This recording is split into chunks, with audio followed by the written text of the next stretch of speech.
तो चलिए आज मेरे साथ भगत सिंह की तस्वीर की शेडिंग करना सीखते हैं। ये भगत सिंह का जो तस्वीर है हम उसका आउटलाइन बना के रखे हुए हैं।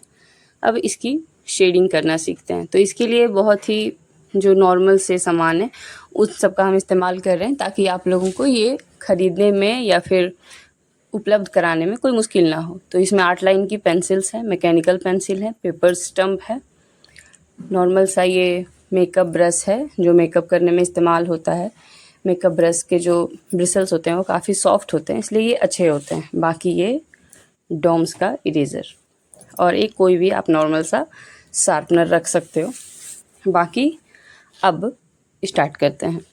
तो मैकेनिकल पेंसिल से पहले ही सबसे पहले तो आउटलाइन आप कोशिश करें कि मैकेनिकल पेंसिल से ही बनाएं, क्योंकि ये ज़्यादा गहरी नहीं होती। इसको इरेज़ करना थोड़ा आसान होता है और इरेज़ करना आसान हो तो इससे लाइंस नहीं पड़ती हैं ड्राइंग्स पे।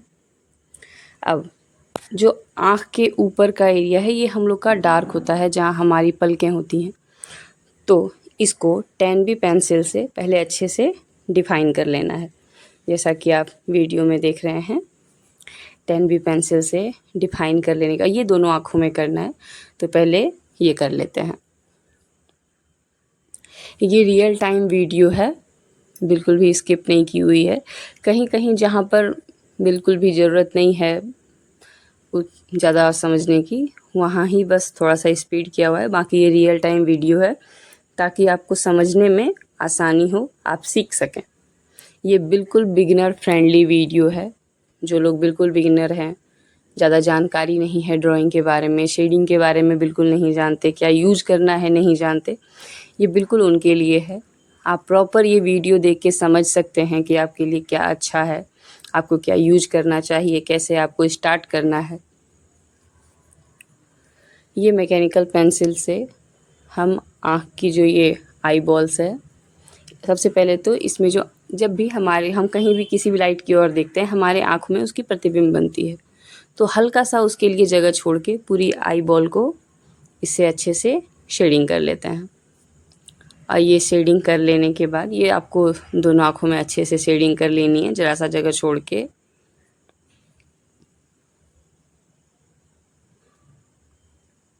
और कोशिश करें स्टार्ट आप HB पेंसिल से या फिर मैकेनिकल पेंसिल से करें। उसके बाद यहाँ हम 6B पेंसिल ले रहे हैं। 6B पेंसिल से आई बॉल को अच्छे से पूरी तरह से कवर कर लेना है।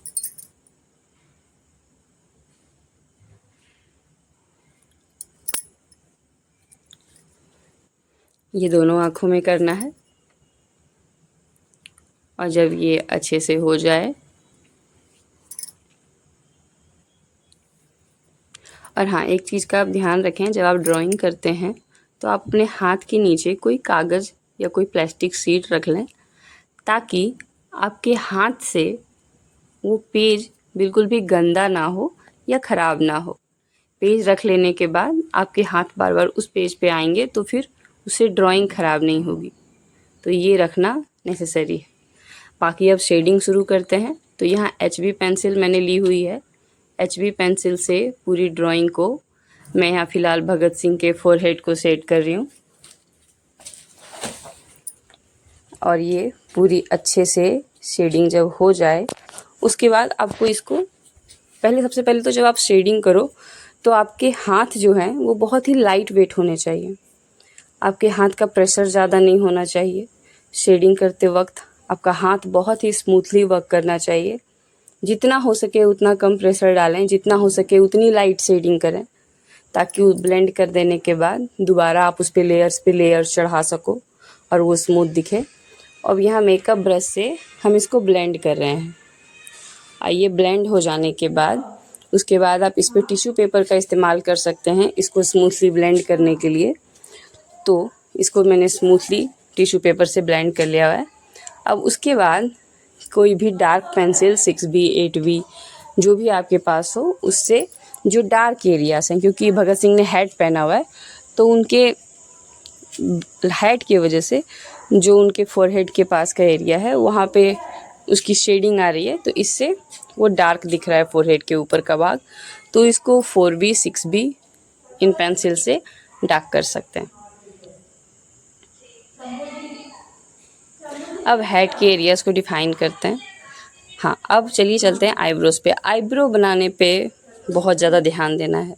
आपके जो स्ट्रोक्स हैं वो बहुत पतले होने चाहिए। पहले आप मैकेनिकल पेंसिल से आईब्रो के स्ट्रोक्स लगाएं। मैकेनिकल पेंसिल की जो नीब होती है वो काफ़ी पतली होती है, तो इससे पतले स्ट्रोक्स देना आसान होता है। लेकिन जब इसके ऊपर आप कोई और पेंसिल का इस्तेमाल करते हो तो आप ध्यान रखें कि उसको आपको लगातार शार्प करते रहना है और शार्प पेंसिल का ही इस्तेमाल करना है।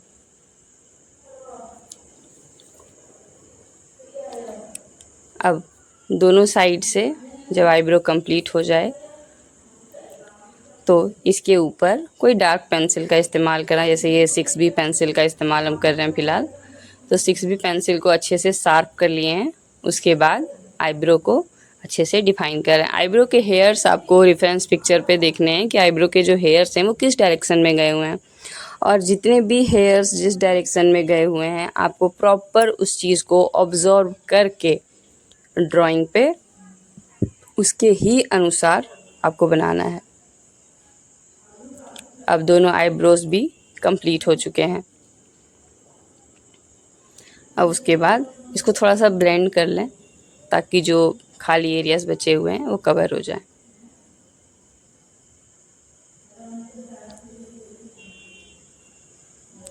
अब ये प्रॉपर शेडिंग कर लेने के बाद जब अच्छे से पूरा फोरहेड शेड हो जाए, अब चेहरे के बाकी एरियाज पे चलते हैं। अब आई के ऊपर का जो भाग है उसके ऊपर जो आईलिड है इसको पहले HB पेंसिल से अच्छे से स्मूथली शेड कर लेना है।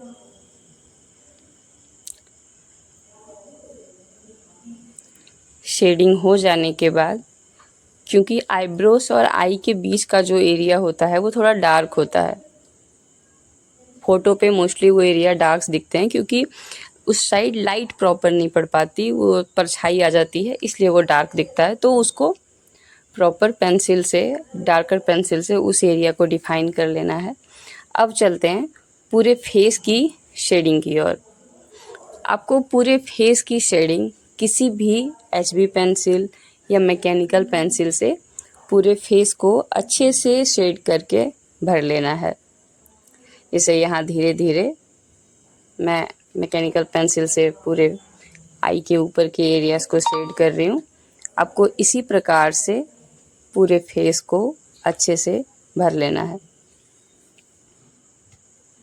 और हाँ, आपका हाथ हमेशा स्मूथली चलना चाहिए, हाथ पे ज़्यादा प्रेशर नहीं होना चाहिए, और ना ही जो आप शेड कर रहे हो उसमें ज़्यादा लाइंस दिखने चाहिए। ये स्मूथली शेडिंग होनी चाहिए। हाथ थोड़ा तिरछा रख के आप शेड करें ताकि लाइंस ना पड़े। अगर आप जिस तरह नॉर्मली किसी कॉपी में लिखते हो, अगर उस तरह से पेंसिल पकड़ के शेड करोगे तो आपको लाइंस ज़्यादा दिखेंगे फेस पे और उसको फिर ब्लेंड करना मुश्किल हो जाएगा, ड्राइंग पे पैचेस पड़ जाएंगे। अब पूरे फेस को शेड कर लेने के बाद यहाँ ब्रश से इसको हम स्मूथली ब्लेंड कर रहे हैं और उसके बाद टिश्यू पेपर से बाकी एरियाज़ को भी ब्लेंड करके अच्छे से पूरे फेस को स्मूथ बना ले रहे हैं। अब जैसा कि आप वीडियो में देख सकते हैं पूरा फेस अच्छे से स्मूथली ब्लेंड हो चुका है। अब इसके बाकी एरियाज़ पे चलते हैं। जैसे आई कॉर्नर थोड़ा डार्क है तो उसको हम डार्क कर लेंगे, और डार्क करने के लिए यहाँ 4B पेंसिल का इस्तेमाल हम कर रहे हैं। 4B पेंसिल से जो एरियाज़ डार्क हैं, जैसे आप जो भी रेफरेंस पिक्चर बना रहे हैं उसको ब्लैक एंड वाइट में कन्वर्ट करके जो एरियाज़ आपको ज़्यादा डार्क दिखें, आपको रेफरेंस पिक्चर के अनुसार उन एरियाज़ को डार्क पेंसिल से डार्क कर लेना है। अब जैसा कि नोज़ के कॉर्नर्स का भाग है या फिर जो यहाँ मूछें हैं, नोज़ के जो बीच में हमारे होल्स होते हैं वो अंदर की ओर होते हैं तो वो काफ़ी डार्क होते हैं, तो उन सब एरिया को अच्छे से डार्क करके डिफाइन कर लेना है। अब नोज़ के नीचे का एरिया वो थोड़ा डार्क होता है, उसको डिफाइन करके नोज़ को, क्योंकि नोज़ हमारा फेस से ऊपर होता है तो उसको आपको शेडिंग से ही डिफाइन करना है, तभी वो आपको प्रॉपर नोज़ आपको रियलिस्टिक दिखेगा। अब जो जो एरियाज़ आपको रेफरेंस पिक्चर के अनुसार डार्क दिखें आप उसके अनुसार उस पर काम करें। अब चीक बोन्स पे आते हैं, वहाँ पर प्रॉपर शेडिंग करके आई के नीचे का भाग है, चिक बोन्स है, ठुड्डी का एरिया है जहाँ दाढ़ी निकलती है, ये सब थोड़ा सा डार्क एरिया होता है। इन सबको अच्छे से डार्क करके डिफाइन कर लेना है और इसको आप बीच बीच में ब्लेंड भी करते जाएं टिश्यू पेपर से या ब्रश से, जो भी आपके पास अवेलेबल हो। आप ब्लेंडिंग के लिए कॉटन बड्स का भी इस्तेमाल कर सकते हैं, जिससे आप कान साफ़ करते हो वो कॉटन बड्स भी अच्छे से वर्क करता है। हाँ, लेकिन मुझे वो कोई ख़ास पर्सनली नहीं पसंद। आपको पास अगर पेपर स्टम्प या ब्रश अवेलेबल ना हो तो आप उसका इस्तेमाल कर सकते हो। जनरली अगर आपके पास टिश्यू पेपर नहीं है तो आप उसकी जगह किसी भी साफ़ सुथरे कॉटन क्लॉथ का इस्तेमाल कर सकते हो, वो भी आपका प्रॉपर वर्क करेगा।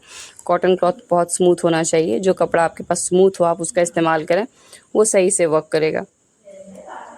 बाकी चेहरे के बाकी पोर्शंस को जहाँ जहाँ आपको डार्क एरियाज दिख रहे हैं आप उसको पेंसिल से अच्छे से डिफाइन करें, जैसा कि आप मेरी इस ड्राइंग में देख रहे हैं। अब लिप पे चलते हैं।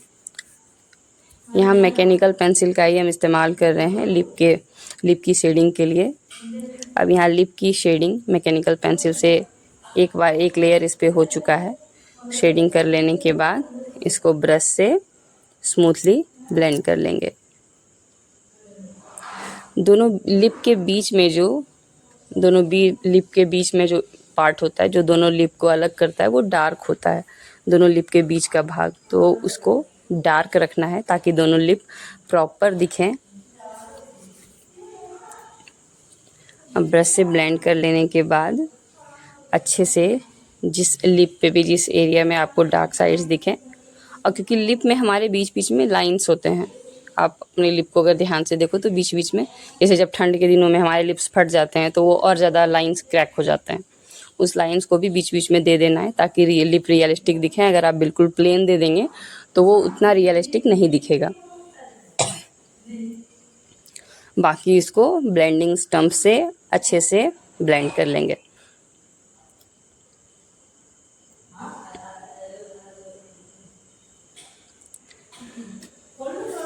अब ब्लेंड हो जाने के बाद आई के भी नीचे जो डार्क एरियाज हैं, आँख के नीचे जो हमारी थोड़ा सा अपर एरिया होता है, आँख के नीचे जो आप देखते हैं वो थोड़ा सा उठा हुआ होता है, उसको भी डिफाइन कर लेंगे। आँख के कॉर्नर्स जो डार्क हैं उसको डार्क पेंसिल से 6B से थोड़ा सा डार्क कर लेंगे ताकि आई प्रॉपर डिफाइन दिखें।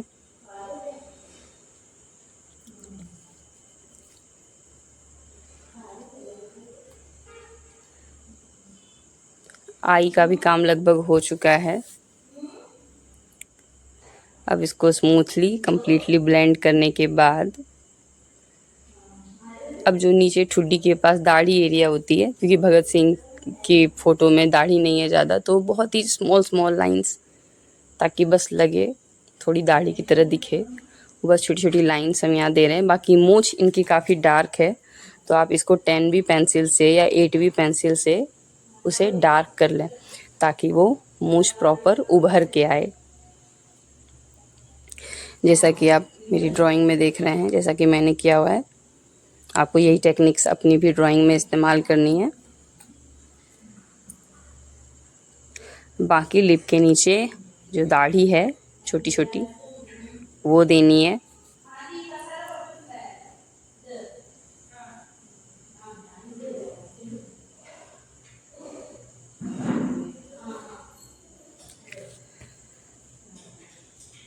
आईब्रोज को थोड़ा और डिफाइन कर लेते हैं।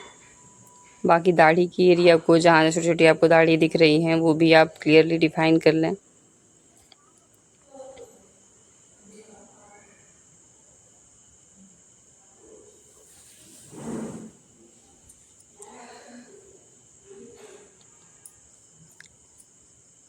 आप ध्यान रखें, आपको रेफरेंस पिक्चर भी बार बार फोकस करना है ताकि आपकी ड्राइंग डिफरेंट ना हो।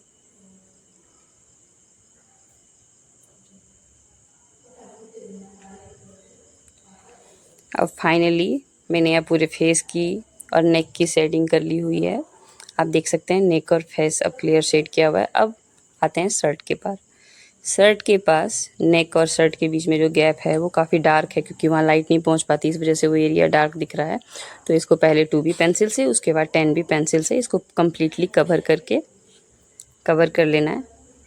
जहाँ जहाँ आपको डार्क एरियाज़ दिखें वहाँ वहाँ इसको क्लियर कर लें। बाल में भी, क्योंकि हेड की वजह से हेयर्स के भी ज़्यादा स्ट्रोक्स नहीं दिख रहे, तो वहाँ भी बस आपको नॉर्मली डार्क कर लेना है। ईयर को HB पेंसिल से शेड कर लें, और जहाँ भी जो जो एरिया आपको ईयर में भी रेफरेंस पिक्चर में डार्क दिख रहे हैं वहाँ आपको 4B 6B या 8B जो भी पेंसिल आपको सही लगे उसके अनुसार आप उसको डिफ़ाइन कर लें। बाकी फेस, नेक ये अच्छे से फ़िलहाल हो चुका है। अब बाल पे आते हैं। बाल को भी अच्छे से भर ही लेना है, क्योंकि इसमें ज़्यादा हेयर के स्ट्रोक्स दिख नहीं रहे हैं रेफरेंस पिक्चर में, क्योंकि वो कम्प्लीटली हेड से उसमें शेडिंग आ गई है, इससे वो सिर्फ डार्क दिख रहा है। तो आप यहाँ नॉर्मली 2B पेंसिल के बाद सीधा 10B पेंसिल चला सकते हो, ये फिर भी अच्छा ही दिखेगा। अब यहाँ मैं इसे 10B पेंसिल से पूरा कवर कर ले रही हूँ।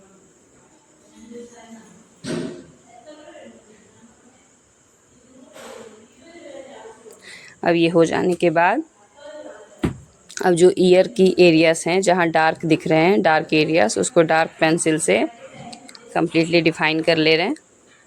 अब ये इतना ही फ़िलहाल मैंने बनाया हुआ है। बाकी ड्राइंग जो है, आगे की ड्राइंग अगली वीडियो में मैं पोस्ट करूँगी। अगली वीडियो देखने के लिए मेरे चैनल को सब्सक्राइब करें and please follow for more. आपको यहाँ जैसे मैंने सीखा हुआ है कम्प्लीटली ड्राइंग, आपको यहाँ वैसे सीखने को मिलेगी। And thanks for watching. Have a great day.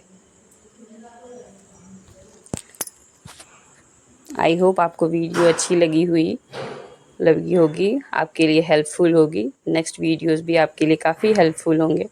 अगर आप एक्चुअल में सीखना चाहते हैं, फ्रॉम बिगिनिंग सीखना चाहते हैं, आप बिगिनर्स हैं, तो ये वीडियो आपके लिए बेस्ट है, ये चैनल आपके लिए बेस्ट है अगर आप बिगिनर हैं तो।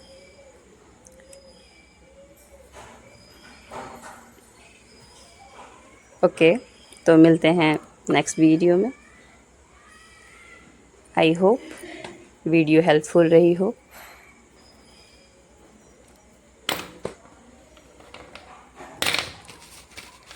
Okay, bye.